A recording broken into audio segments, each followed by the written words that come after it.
একজন স্ত্রী তার স্বামীকে তালাক প্রদান করেছেন, কিন্তু স্বামী তার স্ত্রীকে তালাক প্রদান করেননি। এখন স্ত্রী আবার তার স্বামীর নিকট ফিরে আসতে চান, কিন্তু তালাকের 1 বছর পূর্ণ হয়েছে। এখন করণীয় কি? তালাকের পর স্ত্রীকে যদি কেউ ফেরত নিতে চান, তাহলে সেক্ষেত্রে তালাকটা যদি ফেরত নেয়ার মতো তালাক দেয়, তাহলে ফেরত নেওয়া যাবে।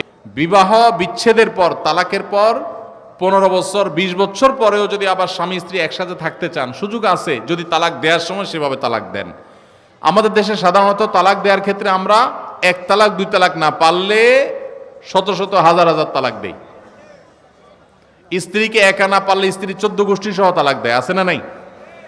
এগুলা বিভ্রান্তি। যারা বিবাহ করেছেন তাদেরকে বলছি, আর যারা বিবাহ করবেন তাদেরকেও বলছি, খবরদার, দাম্পত্য জীবনে স্বামী স্ত্রীর মধ্যে যত বোঝাপড়ার গরমিল হোক, যত গন্ডগোল ফাসাদ হোক, কখনো রাগ উঠলো আর তালাক ঝেড়ে দিলেন, এই কাজটা কখনো করবেন না। ননদের কারণে, শাশুড়ির কারণে, বাইরের লোকের কারণে নানান ভুল বোঝাবুঝি তৈরি হয়। দিন যত অতিবাহিত হতে থাকবে, যত পারিবারিক জীবনটা সামনে এগোতে থাকবে, লাস্টিং করতে থাকবে, সন্তান বড় হতে থাকবে, ইনশাল্লাহ দেখবেন এগুলো সব হারায় যাবে। যারা ধৈর্যশীল তারা সবর করে, যারা অধৈর্যশীল তারা আগে ভাগে রাস্তা 2 দিক করে ফেলে। এই জন্য ধৈর্য সহ্য ছাড়া কখনো পারিবারিক জীবন টিকানো সম্ভব নয়। ঘরে ঘরে তালাক হচ্ছে, আমি তালাক নিয়ে একটা লিফলেট তৈরি করছি, ইনশাল্লাহ সেটা অচিরেই হাজার হাজার মানুষের কাছে আমরা পৌঁছায় দিব যে বিবাহের আগে তালাক সম্পর্কে সতর্ক হন। বেশিরভাগ মানুষ তালাক দিয়ে এসে এরপরে চোখের পানি ফেলে, এসে বলে হুজুর দিয়ে ফেলেছি, এখন কি করব। আপনি যদি 3টা তালাক দিয়ে শেষ করে থাকেন, তাহলে সেক্ষেত্রে আপনার স্ত্রীর সাথে আপনার সংসার করার সুযোগ যদি নষ্ট করেন, গোটা পৃথিবীর সব হুজুর একসাথ হয়ে, মক্কা মদিনার ইমাম সাহেবরা যদি একসাথ হন, আপনাকে আপনার স্ত্রীর সাথে সংসার করার সুযোগ দিতে পারেন না। কারণ ব্যাপারটা হলো ছুরি মারার মতো। আমার পেটে ছুরি মেরে দিলেন, এরপর আপনি জিহ্বা কামড়াচ্ছেন, আফসুস করছেন। আফসুস আপনি করতে পারেন, আমি আর জীবিত হয়ে যাব না। দাম্পত্য সম্পর্কটা এরকম। এজন্য খবরদার, রাগের মাথায় যদি ডিসিশনও নেন যে তার সাথে আমি সংসার করব না, তখন স্ত্রীকে কিছু বলবেন না। আমি যদি এজন্য বলি, রাগ উঠেছে, পারলে একটা ধাক্কা দিলেন, একটা বকা দিলেন, একটা ভালো কথা বলে বকা দিলেন, গালিগালাজ না, পারলে একটা চিমটি দিলেন। যদি আপনি অন্যায় করে থাকেন তাহলে আপনার বিচার করা যাবে। কিন্তু যদি তালাক দিয়া বসেন, সালাতুন জিদ্দুহুন্না জিদ্দুন ওয়া হাজলুহুন্না জিদ্দুন, নবীজি সাল্লাল্লাহু আলাইহি সাল্লাম বলেছেন 3টা কাজ ইচ্ছাকৃত করলে যা হবে, দুষ্টমি করে করলেও তা হবে। আমাদের দেশে বিভিন্ন জায়গায় এক সময় ছিল, এখন আছে কিনা জানি না, অনেক এলাকা প্রশাসনের অনেক ভাইয়েরা তারা বড় বড় সাইনবোর্ড লাগায় রাখছে, রাগের মাথায় তালাক দিলে তালাক হয় না। দেখছেন আপনারা এই সাইনবোর্ড? কেউ দুর্ভাগ্য হয় নাই কারোর। এরকম সাইনবোর্ড অনেক জায়গায় আছে। আমাদের দুর্ভাগ্য যে আমাদের ফটো অনেক সময় আমাদের প্রশাসন অনেক ভাইরাই দিয়ে দেয়, রাগের মাথায় তালাক দিলে নাকি তালাক হয় না। তালাক কি মানুষ মহব্বত করতে করতে দেয়? স্ত্রীর সাথে মহব্বত, ভালোবাসা, আতিশয্যে তালাক দিয়ে দেয়? তালাক তো দেয়ই রাগের মাথায়।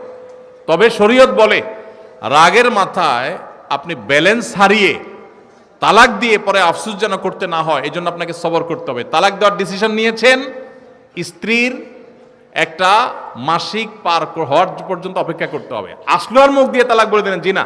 তালাক দেওয়ার নিয়ম শুনেন, যেভাবে তালাক দিলে আবারও ফেরত নিতে পারবেন কখনো চাইলে, সেটা সুযোগ কখন হবে। আপনি সিদ্ধান্ত নিচ্ছেন না আর একসাথে আমরা থাকবো না, ওকে ফাইন, পরামর্শ করছেন বন্ধু বান্ধব, বিচক্ষণ মুরব্বী, আলেম ওলামা, লয়ার সবার সাথে, তাহলে এবার আপনাকে অপেক্ষা করতে হবে। সিদ্ধান্ত নিলেন আজকে আর কালকে তালাক দিবেন, জি না, অপেক্ষা করতে হবে একটা মাসিক পার হবে, এরপরে পবিত্রতা আসবে।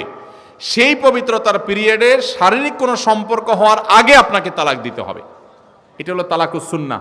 এভাবে শরীয়ত তালাক দেওয়ার নির্দেশ, যদি দিতে হয় এভাবে দিতে হবে। কেন শরীয়ত এতগুলো স্টেপ অবলম্বন করছে জানেন? কারণ শরীয়ত এনশিওর করতে চায় আপনার তালাকটা খুব বিচক্ষণতার সাথে, বুদ্ধিদীপ্তভাবে, সুচিন্তিতভাবে হয়েছে, ঠান্ডা মাথায় হয়েছে, বুঝে শুনে হয়েছে। আপনি এটা অ্যাবনর্মাল হয়ে মেজাজ হারিয়ে আপনি মাথা গরম করে দিয়ে ফেলেননি। এটা নিশ্চিত করবার জন্য এতগুলো সময়, এতগুলো স্টেপ নিয়েছে যে একটা মাসিকের পিরিয়ড পার হওয়ার পরও স্বামী স্ত্রী একে অন্যের প্রতি যথেষ্ট আকৃষ্ট হওয়ার কারণ থাকা সত্ত্বেও সেই শারীরিক সম্পর্ক করার আগে আপনি তালাক দিচ্ছেন, মানে হলো যথেষ্ট যৌক্তিকতা আছে এবং আপনি খুব কনভিন্স হয়ে বুঝে শুনে তালাক দিচ্ছেন। এটা এনশিওর করার জন্য শরীয়ত এতগুলো বাঁধ দিয়েছে। এই বাঁধ পার হওয়ার পর আপনাকে তালাক দিতে হবে। আমাদের দেশে হাজারের ভিতরে 999 জন মানুষ তালাক দেওয়ার সময় মুখ দিয়ে আসলো আর পট করে তালাক দিয়ে দিল।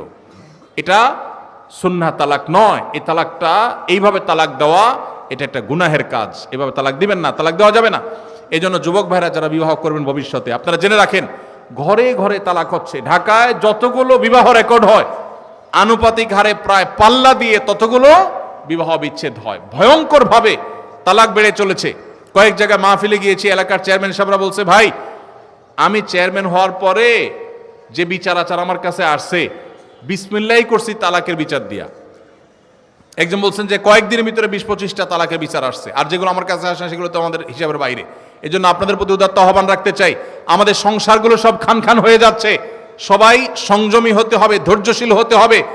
as-sabru জাযাউহু আল জান্নাহ, সবরের বিনিময় আল্লাহ তাআলা জান্নাত দান করবেন। সবাই সবর করবেন তো ইনশাআল্লাহ।